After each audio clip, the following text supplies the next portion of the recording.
We're following new developments tonight in the Lincoln County voter fraud investigation. We have a crew at a meeting that's starting right now. We'll check in with a live report. Plus, problems for the mayor of Richwood. We tracked down John McClung today to get reaction after the state police arrested him this week. And remembering domestic violence victims, we'll take you inside the service for Carol Rim. Police say her death at the hands of her boyfriend is the most brutal case they've seen. Good evening. I'm April Call. This is 13 News at 6. This is WOWK, the home of 13 News, where weather comes first. Here's your Storm Tracker 13 first forecast with Chief Meteorologist Spencer Adkins. Well, hi, everybody. The headline, a fine Friday finish. Now, of course, we may be jumping the gun here. What about today? Well, today, that was great, too, wasn't it? We had a lot of sunshine and temperatures really popped in the afternoon hours. Let's check out the live Doppler radar network. And again, no showers as things did really clear out nicely. Now, we had showers and storms at about 2, 3 in the morning. But look, it never cooled things down. We have 40s across Ohio, Athens, Jackson, Portsmouth, 47 to 49. But we have right across I-64, 53 Charleston, 54 Huntington, Eastern Kentucky in the low 50s as well. So tonight with a clear sky, we'll go all the way down to about 32 degrees. And I'll be back with the rest of your forecast in just a few minutes. Spencer, thank you. Tonight, we're following breaking news in the Lincoln County election fraud investigation. This week, federal officials charged the sheriff and the county clerk with election fraud. A meeting is getting underway right now in Lincoln County. 13 News reporter David Iverson's been working this breaking news for us. He joins us by phone with the very latest. David, what kind of meeting is this, and what do we expect is going to come out of this meeting? What's going to happen? Well, April, I'll try to answer that second question first. I just talked to one of the county commissioners. He would only say that Sheriff Bowman and County Clerk Witten will be discussed tonight. This is just one of their regular meetings. But remember, this is the first meeting that this county has had since the announcement earlier this week that the sheriff and county clerk are pleading guilty to these felony charges. I got here probably about 15 minutes early, and already there wasn't a seat in this room. Just folks eager to hear what the county is going to do. We do have unconfirmed reports that the county is going to be talking about the possibilities of a new county clerk and sheriff, but again, the county commissioners would not confirm that to me.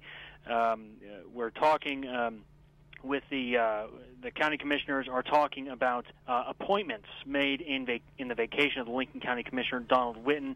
So we're still trying to figure out what those are. Again, this meeting is just getting underway. We're going to have a full wrap-up tonight at 11 in Lincoln County. David Iverson reporting. All right, David, thank you very much. We showed some video there of the sheriff as well as some scenes from Lincoln County, and we will continue to keep you posted on 13 News and WOWKTV.com. The mayor of Richwood, meanwhile, in Nicholas County, is refusing to quit in the face of charges that he misused city money. Mayor John McClung was arrested by state police yesterday. The 65-year-old mayor is accused of taking about $2,000 donated to help a low-income family with utilities. We tracked him down today, but McClung declined to talk with us on camera about the charges. He would only say that he wasn't quitting. People we talked with around town are upset.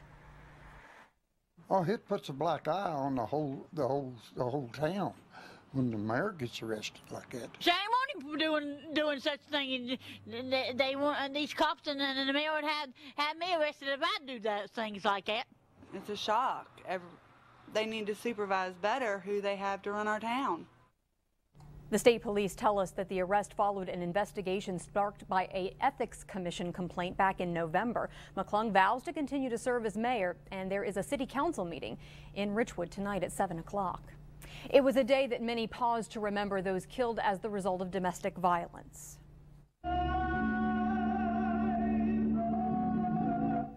Friends and family held a memorial service this morning at First Baptist Church in Charleston for Carol Rim. She's the Institute woman killed last month. Police say that her estranged boyfriend did it, then disposed of her body in pieces. When we talked with friends and family today, it sounded as though that they had come to grips with Rim's death. Yeah, I know everybody dies, but just to die like that, that was the most hurting part, I would say, for me. And then the more I thought about it, and I started seeing her. When I seen her, I just seen that smile of hers. And that's how I found my closure. Rim's family's planning a memorial service this weekend in New York. There are always new developments in terms of the resources that are available for domestic violence victims. If you or someone you know is in an abusive relationship, there's help available to get those who are in that kind of situation out of the relationship.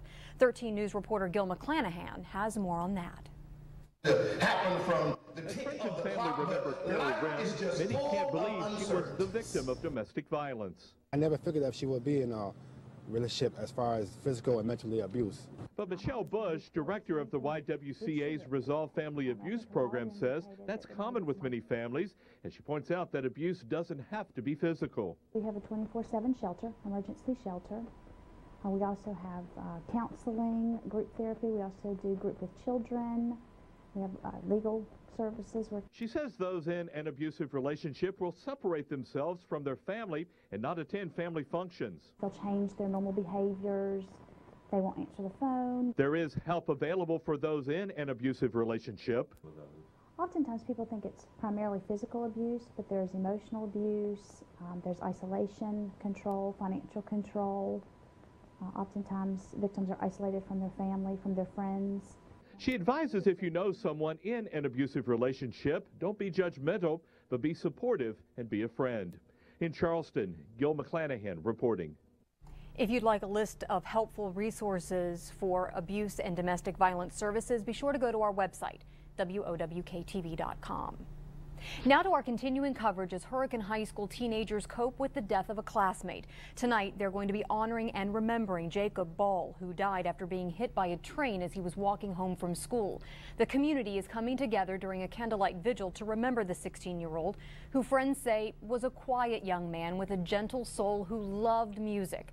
Ball played the guitar and would often get together with friends for a jam session. You're seeing some video from the scene of the accident earlier this week. Counselors have been on hand helping students deal with their grief. A vigil is going to be held tonight at 6:30 in front of Hurricane High School.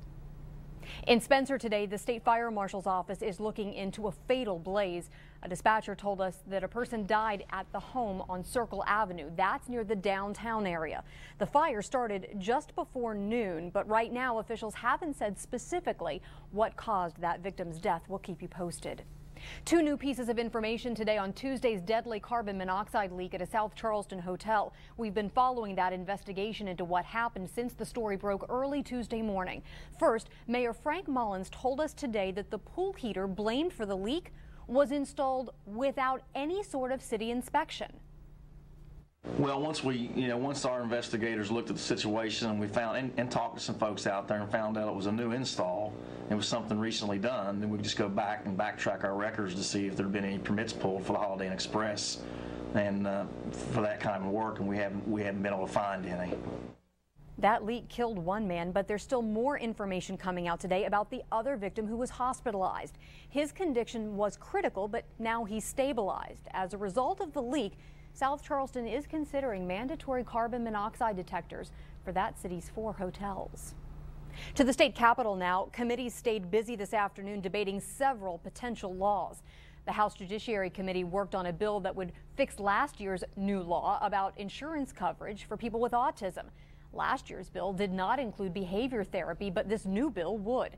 The full legislature has passed a bill that would create criminal offenses for sexual contact between correctional employees and those who are incarcerated.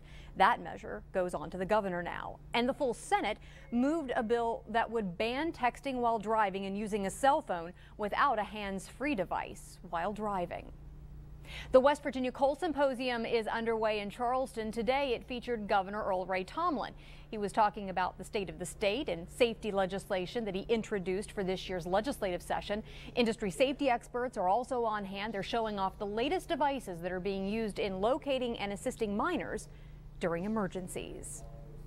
Still ahead here on 13 News at 6, a surprise drug sweep for students today. Parents, you're going to want to hear the outcome. And we had enough sunshine to put a smile on your face, and if you like that, I think you'll like tomorrow as well. That plus your weekend outlook coming up right here on 13 News at 6. Now more local coverage from the 13 News Frontier Communications Studios. It's something that parents often worry about, drugs in schools. Today, though, one school in our community had a surprise drug sweep. Kelly Brennan's in our Huntington newsroom with more. Kelly, these surprises are meant to deter the kids from using drugs. How exactly is that working out? Well, today officers surprised students and staff at Huntington High with a drug sweep using canines and all. So good news for parents today, that sweep came up empty this morning. The officers combed through classrooms and lockers looking for illegal drugs in what is a surprise but a routine search. We're told the goal is to keep kids from bringing drugs to school and, of course, as we mentioned, to deter drug use. Now, one of the troopers we spoke to says that by not finding anything, maybe the drug problem isn't as big as suspected. Of course, it's still a concern for parents, but April, it is nice to have some good news to report to parents this evening. All right, Kelly, thank you very much. Appreciate that report this evening. Meanwhile, the Charleston Police Department has organized a town hall style meeting this evening. It's just getting started at the Stonewall Jackson Middle School auditorium. If you have concerns about issues on the west side of Charleston, you're encouraged to show up. They're going to be there for a while. Police officers and city council members are all going to be on hand. Coming up later on 13 News at 7, everyone's talking about Groundhog Day predictions, but leaders in South Charleston used February 2nd as an opportunity to talk about the economic forecast. We'll share their predictions on 13 News at 7, but first here on 13 News at 6, another really nice day. Look at the Ohio River. Chief Meteorologist Spencer Atkins back in with your Storm Tracker 13 forecast next. All right, Spencer, Phil doesn't know anything. I'm sticking with you. An update on everything Mountaineers is straight ahead in your WVIllustrated.com report. Plus, the Thundering Herd had a big home game last night against Tulane. We're back with a full recap straight ahead in the 13 Sports Zone. And they're done talking. They got to start playing the game in just a couple of days. And we will be watching. All right, Yeah, thank you very much, absolutely. Scott. Appreciate it. We'll be right back. All right, by now you've heard Puxatawny Phil saw his shadow this morning predicting 6 more weeks of winter, but I have it on pretty good authority from West Virginia's prognosticator. Spring is coming. Upshur County's French Creek Freddy, that's right, he says we are in for an early spring. I love that guy. The West Virginia State Wildlife Center has relied on Freddy's official weather predictions since 1978. Large crowds, as you can see, always show up at the Wildlife Center so they can woo him from his lair, and he can let everyone know what it's going to be like. And by the way, he is historically more accurate than Phil. He's getting shoved. Did you see it? He was like, get out there. And then as soon as he was inside up, going. he wanted to turn around and get back in. But you know what? He'll want to stay outside tomorrow, and maybe if he has a rock or something to lay on, it'll be beautiful. 60 degrees, lots of sunshine. You may see me laying on a rock tomorrow. The sunshine. Why not? It's been nice. That's going to do it for us here on 13 News at 6. The CBS Evening News is next. We'll be back for 13 News at 7, and you can always get the latest in news, weather, and sports at WOWKTV.com.